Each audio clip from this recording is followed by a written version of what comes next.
Blog Talk Radio.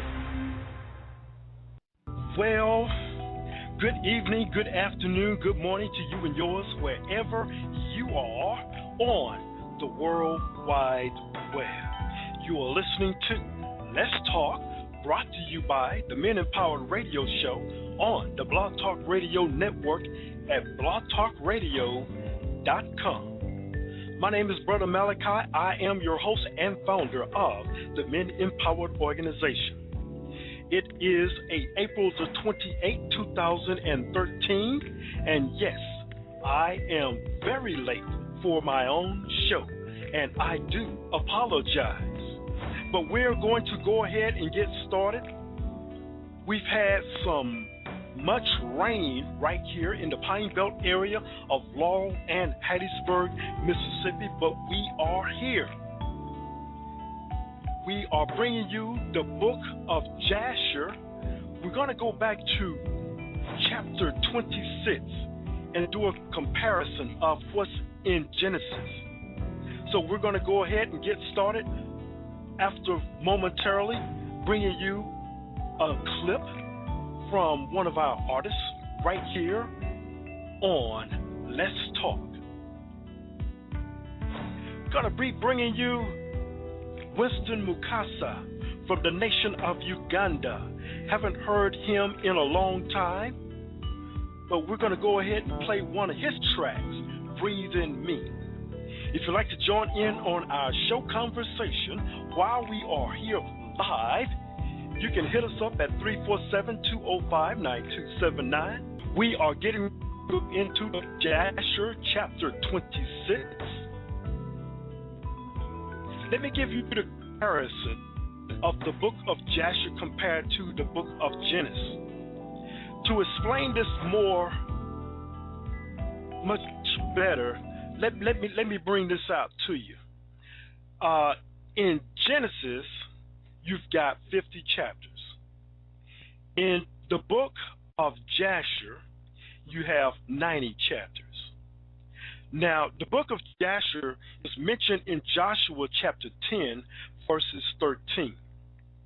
So in Joshua chapter 10, verse 13, Joshua is describing something that reminded him of something that he read in the book of Jasher. So the Most High said in the beginning, in Joshua chapter 1, he said, Moses, my servant, is dead. And he also told him, paraphrasing, he also told him to meditate on the word day and night. And one of the books that Joshua meditated on was the book of Jasher. And in order for him to have good success, he had to meditate on that word day and night, and to do the word that was written and all the commandments that was written. There was no room for error because their lives depended on it. And if you will read the book of Joshua, you will see in one of the battles they did not have success because of an error made by one of the families that was a part of the tribe. It caused them to not win a particular battle. Now, let me give you a comparison. You have Matthew, Mark, Luke, and John. They all give you an account of Christ. If you know him as Jesus, we also found out that his Hebrew name is Yeshua, meaning Savior. And all these disciples give an account, Matthew, Mark, Luke, and John. They give an account of Christ and his walk in his ministry. Different accounts. They all speak the same, but they had a bigger view of Christ. Now, in the book of Jasher, you got 90 chapters. The book of Jasher will give you a full detailed account of this walk that Abraham, Isaac, and Jacob did. So this is the reason why I want to show the comparison, because in Genesis, it looks like an abbreviation. Now, we're in Jasher chapter 26. Before we go there, let me give you where it's going to kind of give you an inkling of what the book of Jasher chapter 26 is going to say.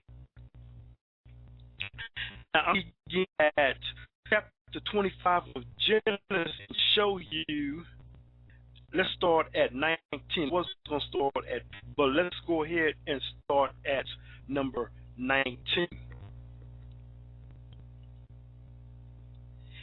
And these are the generations of Isaac, Abraham's son. Abraham begot Isaac.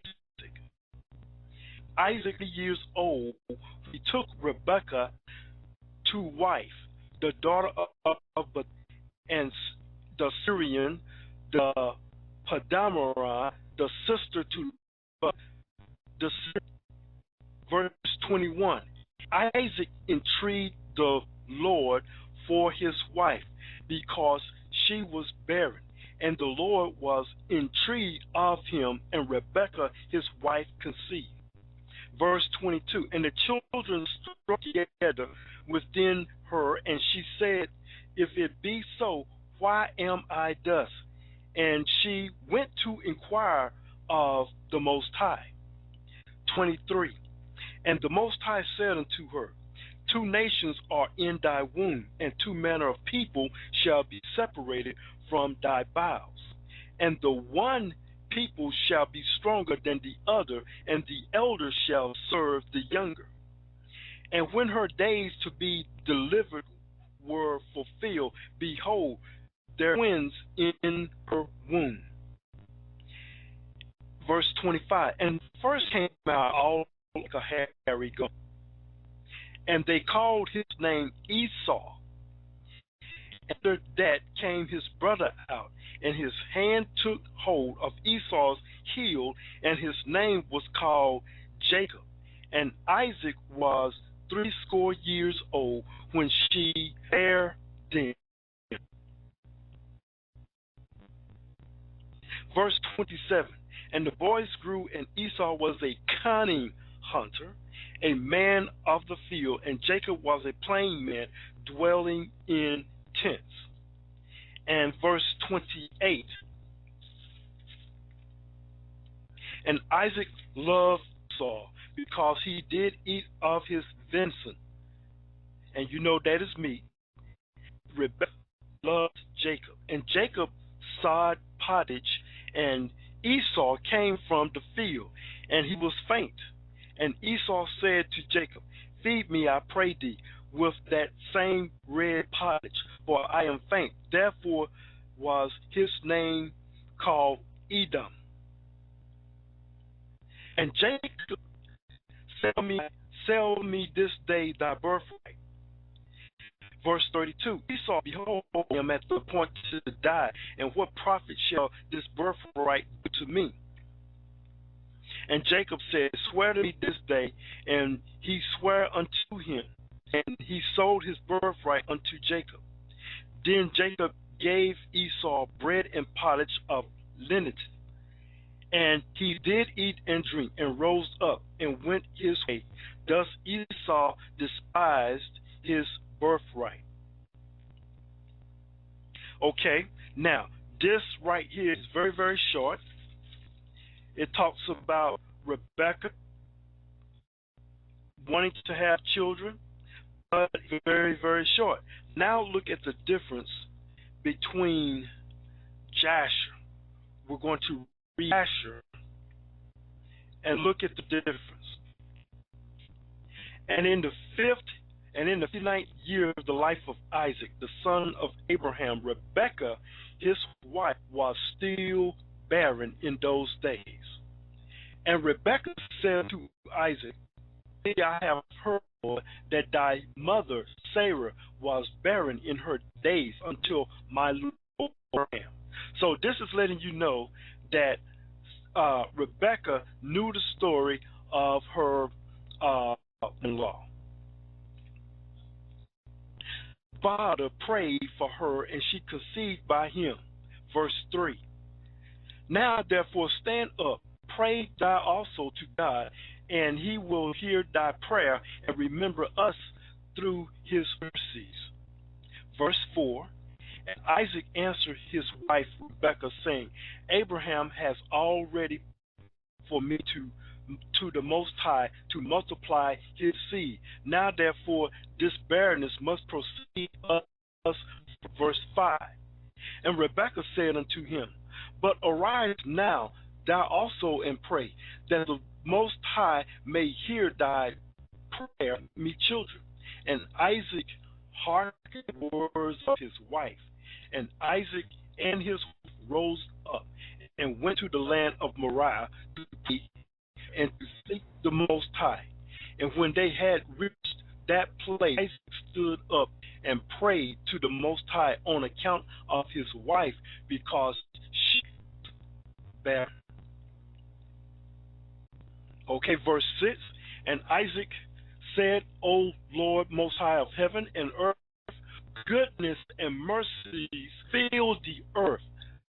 Thou who didst take my father from his father's house and from his birthplace, and didst bring him unto the land, and didst say unto him, to thy seed will I give the land, and thou didst promise him, and didst declare unto him, I will multiply thy seed as the stars of heaven, and as the sand of the sea. Now may thy words be verified, which thou didst speak unto my father. So Isaac right here is letting the Most High, he's calling his words into his remembrance. And he's letting him know that he did make a promise to Abraham. Now it's Isaac's turn, reminding the Most High that that seed must continue through his seed. Verse 7, for thou art the Most High our God, our eyes are toward thee to give us seed of, as thou didst promise us. For thou art the Most High our God, and our eyes are directed toward thee only. And the Most High heard the prayer of Isaac, the son of Abraham. And the Most High was entreated of him and Rebekah his wife seed. Verse 9, and in about 7 months after, the children struggled together within her, and it pained her greatly that she was weary on account of them. And she said to all the women who were in the land, did such a thing happen to you as it has to me? She's asking the question. And they said, and she said unto them, why am I alone in this all women that were? And she went to the land of Moriah to seek the Most High on account of this. And she went to Shem and Eber his son to make inquiries of them in this matter, and that they should seek the Most High in this time respecting her. And she asked Abraham to seek and inquire of the Most High about all that had befalled her. Now she's going to Abraham, also she's going to Shem, as well as, and looks like she's taking on prayer partners to go to the Most High on her behalf. Now let's go to verse 12. Now how long this is compared to, we haven't even gotten to the kids yet, and how short in chapter 5 the account of the twins that were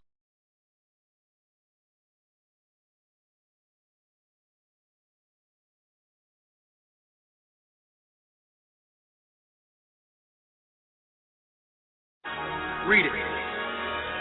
Verse 12. Amos chapter 8, verse 12. And they shall wander from sea to sea. And they shall wander from sea to sea. That means you're going from this place to this place. Well, let me go over here. Oh, this time, I don't like that. Well, let me go over to the Christian church. Well, I don't know. Well, maybe let me go into Hinduism. Well, I don't know. I don't like this church because this preacher said this. I don't like this church because this preacher said that. Let me tell you, if you were in the Word,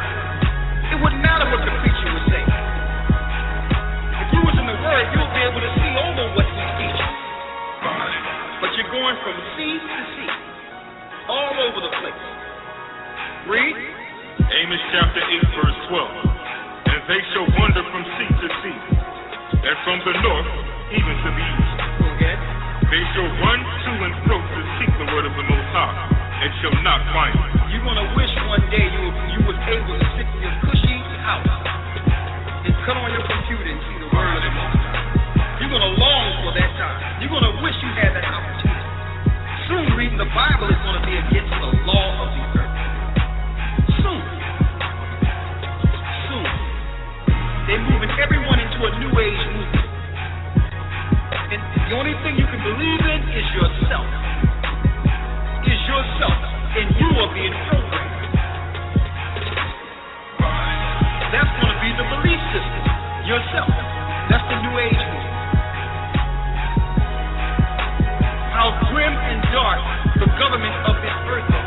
That all of them are in league and are in bed with Satan. That's the truth. Not one of them are with the Most High. Why? Because this kingdom was given into the hand of Satan. Job 9 and 24 tells you the earth was given into the hand of the wicked. So in order for you to rule in this government, you must go to Satan to get your power. He tried to offer it to Christ. Christ denied it. But who took it? All the governments in this earth who will soon pay. They live lavishly in this earth off of bones, blood, sweat, and tears of the children of Israel. Yes. But now they have to pay. It's time. All these wars in the earth are culminating. They're leading to their own demise. And we're just the people with no weapons. This is our weapon. The only thing we have is this, Christ, in the name of the Most High, and we'll win.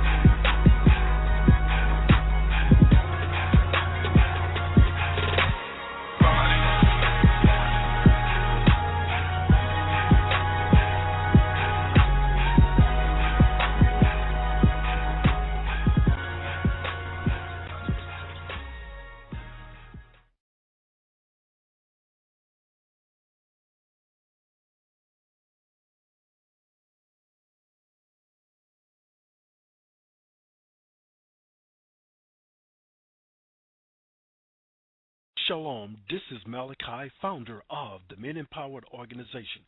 We are bringing you a new weekly commentary right here to the Pine Belt's original urban radio pioneer. Looking forward to sharing with you absolute knowledge and truth. Stay tuned for the day and time exclusively on the original Urban FM. Ladies and gentlemen, I just want to let you know that we are having some technical difficulties with Blog Talk Radio. So we're going to go ahead and end the show, and we will try to do this over again on tomorrow night. We're going to have a special show of 2 hours. We're going to do this again tomorrow. Let's see if we can go ahead and do this again, and we're going to do it again tomorrow, and it will be at 8 p.m. Central Standard Time right here on Blog Talk Radio. We'll apologize for all the items that has been going on. We felt that we had a real good show tonight, and we tried to do this, but because of the weather, I believe my internet service is giving me some difficulties producing the show correctly. So we're going to go ahead and end it, and we're going to pick back up again here tomorrow, and hopefully we'll have everything going straight, and we will do it again tomorrow. Thank you, and shalom.